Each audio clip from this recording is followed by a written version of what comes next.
जय हिंद दोस्तों। मुझे पता नहीं आप किसको सुन रहे हैं, कवि कुमार विश्वास को, एक राजनीतिक पार्टी में काम करने वाले एक कार्यकर्ता को, सोशल एक्टिविस्ट को, पर थोड़ी देर के लिए मुझे मत देखिए, मैं जो कहना चाह रहा हूं वो सुनिए।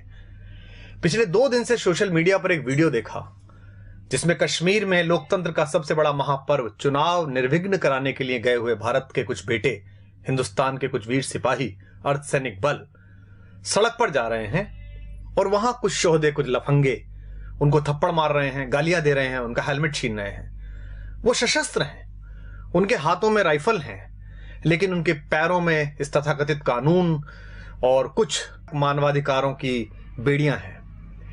मुझे 2 दिन से बड़ी बेचैनी है इस बात की कि इस पर क्या किया जाए। मैंने बहुत सारी प्रतिक्रियाएं देखी। लोग कह रहे हैं देखिए हमारे सैनिकों में कितना धैर्य है। कुछ लोग कह रहे हैं कि नहीं नहीं, ये तो मानवाधिकार की बात करने वाले लोगों को जो कहते थे उनको अकल आनी चाहिए, देखिए वहां के लोग कैसी बातें कर रहे हैं। क्या हम इस देश में कुछ देर के लिए, कुछ वक्त के लिए अपनी अपनी पार्टी, अपने अपने नेताओं की चापलूसी और उनके घेरे से बाहर आके सोच सकते हैं? क्या हम ये सवाल कर सकते हैं कि एक राज्य में, केंद्र में एक जैसी सरकार होने के बाद, सारी शक्ति होने के बाद भी हिंदुस्तान के किसी बेटे पर एक लफंगा हाथ कैसे उठा देता है? और क्या हम ये सोच सकते हैं कि इस देश के लोकतंत्र का महापर्व मनाने के बाद अगर 6% वोट कश्मीर में कास्ट हो रही हैं तो इसके केवल 2 कारण हो सकते हैं, या तो भय है या भरोसा नहीं है। या तो लोगों को भय है कि अगर वो वोट डालने निकलेंगे तो अलगाववादी ताकतें उन पर हमला करेंगी, या उन्हें हमारी लोकतांत्रिक व्यवस्था में भरोसा नहीं है। और दोनों में ही हमको चिंता करनी पड़ेगी कि हम कश्मीर के साथियों को भरोसे में कैसे लें कि वो लोकतंत्र के माध्यम से मुख्यधारा में आए, या अलगाववादियों को इतना भय कैसे हो कि अगर तुमने किसी पर हाथ उठाया, उंगली उठाई तो तुम्हारी खैर नहीं होगी। लेकिन हमें कहां चिंता है, हम अपने अपने रहनुमाओं के पीछे फिदा हैं।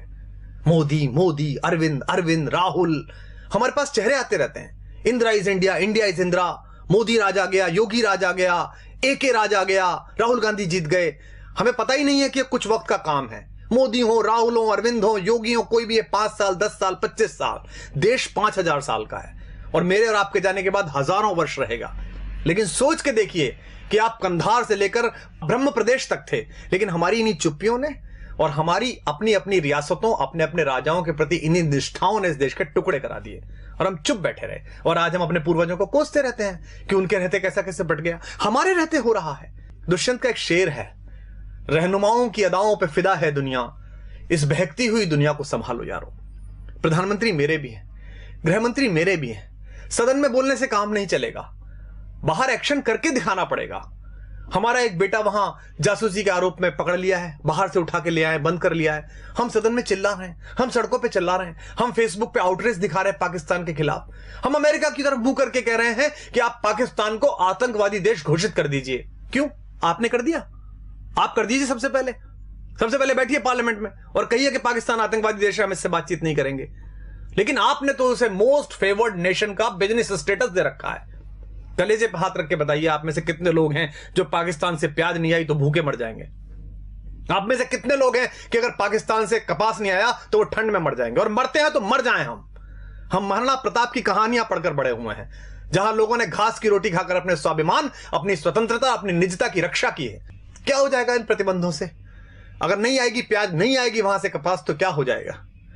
भारत के अभूतपूर्व राष्ट्रपति APJ अब्दुल कलाम साहब ने तय किया कि भारत की अस्मिता का प्रतीक एक बार परमाणु विस्फोट करके देखा जाए। पोखरण में परमाणु विस्फोट हुआ, पूरी दुनिया ने हम पर प्रतिबंध लगाए, इसी अमेरिका ने हम पर प्रतिबंध लगाए। राष्ट्रवाद के प्रबल समर्थक और राष्ट्र नायक पंडित अटल बिहारी वाजपेयी देश के प्रधानमंत्री थे। उन्होंने सदन के अंदर कहा, हम भूखे रह लेंगे लेकिन हम अपने आत्मसम्मान से समझौता नहीं करेंगे। क्या हो गया हमारा? लगा लिए इस अमेरिका ने प्रतिबंध। उसके बाद हाथ जोड़कर इसी भारत के बाजार के दरवाजे पर आना पड़ा ना अपना माल बेचने के लिए। 125 करोड़ हैं हम, पूरी दुनिया का फैसला कर सकते हैं। इनके बाजार बंद हो सकते हैं हमारे कारण, इनकी दुकानें बंद हो सकती हैं हमारे कारण। इसलिए तय करिए, इन प्रतिबंधों से डरना नहीं है, इनकी गीदड़ भभकियों से नहीं डरना है। ये 2-2 साल, 400-400 साल पहले आजादी लिए हुए देश, ढूंढे गए देश, अपने थोड़े से भौतिक बल के बल पर इस देश की आध्यात्मिक चेतना और इस देश की शक्ति को आंख दिखाते हैं। हम उस विवेकानंद के वंशज हैं जिन्होंने उस पराधीनता के समय पर भी शिकागो में जाकर दुनिया के धर्मों को यह बताया था कि हम लेडीज एंड जेंटलमैन वाले नहीं, भाइयों और बहनों वाले देश हैं। अयम निजः परो वेति गणना लघुचेत साम उदार चरिता नाम तु वसुधैव कुटुंबकम।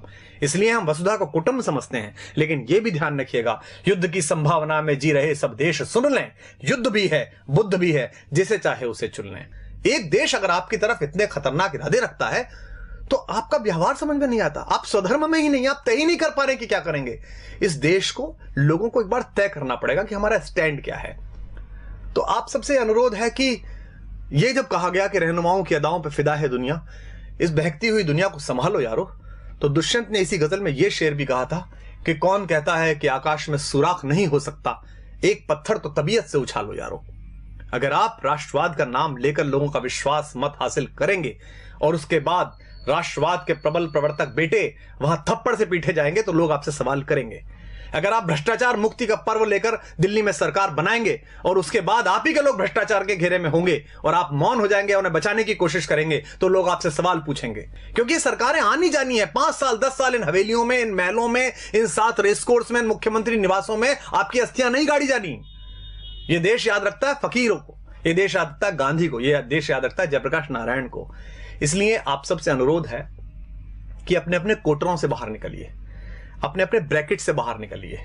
संकट बहुत बड़ा है, इसे हम सामान्य समझ रहे हैं। आपके रहते, आपकी सरकार के रहते, हम सबके रहते कश्मीर में कोई भी हिंदुस्तान का झंडा जला देता है। हम किससे उम्मीद करें? कवियों से उम्मीद करें? हम पिछले 10 साल से कविता सुन रहे थे, आत्महत्या की चिता पर देखकर किसान को नींद कैसे आ जाती है देश के प्रधान को। पिछले 3 सालों में 30,000 अन्नदाता, 30,000 भूमि मां के बेटे किसान आत्महत्या कर चुके हैं। पिछली बार भी की थी, मनमोहन सिंह जी की सरकार थी तब भी की थी। इन आंकड़ों के खेल में क्या उलझना? हम जंतर मंतर पर बैठे थे, हमारे सामने भी एक किसान फांसी पर झूल गया था, हमें भी नींद आनी बंद हो गई थी। लेकिन क्या इस पर कोई करेक्टिव मेजर्स उठा सकता है? देश के बड़े बड़े सेठों के 50-50 हजार करोड़, 60-60 हजार करोड़ रुपए के कर्जे माफ कर दिए जाते हैं। कोई भी आदमी हिंदुस्तान का 20,000 करोड़ रुपए लेकर लंदन भाग जाता है पार्लियामेंट का मेंबर होते हुए, और हम चुप बैठे रहते हैं। और किसान अपने मृतक किसानों के नरमुंड लेकर जंतर मंतर पर बैठे रहते हैं और हम कहते हैं कि इस पर नहीं बोलेंगे चूंकि हमारे दल की अभी सरकार है। सरकारें किसी दल की नहीं होती, सरकारें देश की होती हैं। प्रधानमंत्री, मुख्यमंत्री, रक्षा मंत्री, गृह मंत्री ये किसी सरकार के हिस्से हैं, लेकिन ये देश के लोग हैं, ये किसी पार्टी का हिस्सा नहीं है। इसलिए दिल्ली के राज सिंहासन पर कोई भी बैठे, 5 वर्ष बैठे, 10 वर्ष बैठे, ईश्वर करे 20 वर्ष बैठे, जब तक ईश्वर उसे पास बुलाए तब तक वो वहां बैठे। लेकिन आम नागरिक होने के नाते इस पर सवाल उठाना शुरू करिए, अपनी अपनी राजनीतिक कैंचुलियों से बाहर निकलिए। अन्यथा इकबाल ने एक शेर कहा था, हमने उसे गंभीरता से नहीं लिया और आज हम भारत, पाकिस्तान, बांग्लादेश के 3 टुकड़े देखते हैं। इकबाल ने जब यह शेर कहा था तब बर्मा से लेकर कंधार तक सिर्फ हम थे, हिंदोस्ता थे, सिंध नदी के आर पार पूरा भारत था। इकबाल ने कहा था, वतन की फिक्र कर नादा, मुसीबत आने वाली है, तेरी बर्बादियों के मशवरे हैं आसमानों में, न संभलोगे तो मिट जाओगे हिंदुस्तान वालों, तुम्हारी दास्तां तक भी न होगी दास्तानों में। पिछली सरकार पाकिस्तान से बात करती थी तो हम सब लोग और विपक्ष के लोग कहते थे कि देखिए कैसी सरकार है, पाकिस्तान हमले कर रहा है, हम उससे बातचीत कर रहे हैं। बातचीत होनी चाहिए, लोकतंत्र में महत्व यही है कि आप बातचीत करते रहें। लेकिन अब कोई भी अचानक पाकिस्तान चला जाता है, लाशें आती रहती हैं, पठानकोट पे हमला होता है। जिस आईएसआई को हम 40 साल कहते रहे कि हमारे देश में अस्थिरता फैला रही है, आतंक फैला रही है, उस आईएसआई की टीम बुलाकर और हमारे सैनिकों की अगवानी में सिंहों की पेशी करवा दी कुत्तों के दरबारों में। वो पठानकोट में ढूंढने के लिए गए कि हत्याएं ठीक से हो गई कि नहीं हो गई, और उसके बाद उन्होंने जाकर कह दिया रावलपिंडी में कि वो आप ही ने खुद ने कर लिया होगा। हमारा स्टैंड क्या है? हम कहना क्या चाहते दुनिया से? ये देश के सारे कारपोरेट मिलकर एक कॉर्पस फंड नहीं बना सकते जिसमें एक फेंसिंग हो जाए, जिसमें हम उनसे संबंध नहीं रखें? क्या अगले 10 साल 20 साल हम ये भूल सकते हैं कि हमारे आसपास कोई पाकिस्तान नाम का राष्ट्र भी है? हम कभी क्रिकेट खेलते हैं, कभी नहीं खेलते हैं, कब गुलाम अली को सुनते हैं, कभी नहीं सुनते हैं। उधर से गजल आ जाती है तो हमारी राष्ट्रीयता प्रभावित हो जाती है। धर्मशाला में क्रिकेट खेलनी है उनके साथ और इससे पैसा मिलेगा बीसीसीआई को, इससे कुछ सेठों के धंधे चलेंगे, कुछ लोगों के चेहरे चमकेंगे, तो हम कहते हैं नहीं नहीं, खेल तो होता रहना चाहिए, ऐसे संबंध क्यों खत्म करें? तय करिए कि देश है कि धर्मशाला है, कोई भी कहीं से घुसेगा या नहीं घुसेगा। सरहद पार भारत के जाबाज सैनिक एक ऑपरेशन करके आते हैं, सर्जिकल स्ट्राइक, पूरे देश का सिर गर्व से तन जाता है। कुछ लोग उसमें भी राजनीति करना चाहते हैं, कुछ लोग पोस्टर लगाकर उसका श्रेय लेना चाहते हैं, कुछ लोग सरकार से वो श्रेय छीनना चाहते हैं। दोनों ही गलत है।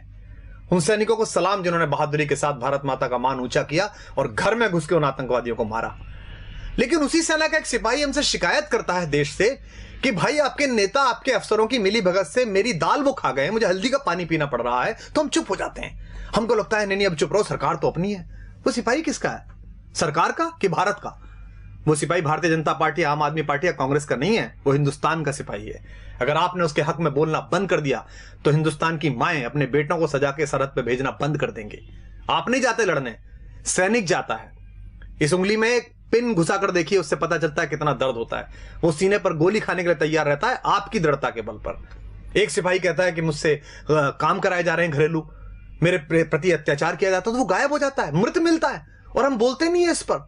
मुझे भी याद है, मैं बहुत छोटा था, डॉक्टर मुरली मनोहर जोशी देश के एक बहुत बड़े राष्ट्रवादी नेता, भारत के मानव संसाधन विकास मंत्री बने बाद में, एक प्रखर वक्ता, एक बड़े पढ़े लिखे व्यक्ति, वो लाल चौक पर तिरंगा फहराने के लिए गए थे। जो आज देश के प्रधानमंत्री नरेंद्र भाई मोदी, वो उस यात्रा के संयोजक थे। हम बड़े खुश थे।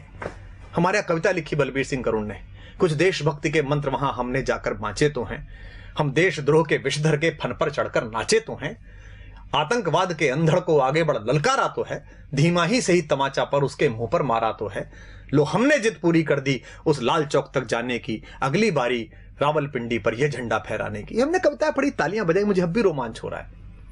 बहुत अच्छा लगता है जब प्रधानमंत्री दिवाली की छुट्टियों पर सियाचिन जाते हैं, उन सैनिकों को बताने के लिए जाते हैं कि आप मेरे घर के मेंबर हैं। क्या हम में से ऐसा कोई नहीं कर सकता? क्या देश के प्रधानमंत्री, रक्षा मंत्री, देश के गृह मंत्री, मैं साथ चलने के लिए तैयार हूं, आप सब साथ चलने के लिए तैयार हैं। वो पूरे कश्मीर को अपने साथ लें और कश्मीर के लोगों से कहा आइए इस बार का 15 अगस्त लाल किले पर ध्वजारोहण के बाद 2 बजे ध्वजारोहण लाल चौक पर होगा। इतना बड़ा झंडा लगाएंगे हम कि उसकी छाया और उसकी फैर फैर पाकिस्तान तक दिखाई देगी। लेकिन हम बोलते नहीं हैं। लेकिन मैं बोलूंगा और आपको भी बोलना पड़ेगा, क्योंकि स्वर लय ताल छीन लो चाहे, प्राणों से भैरव गाएंगे।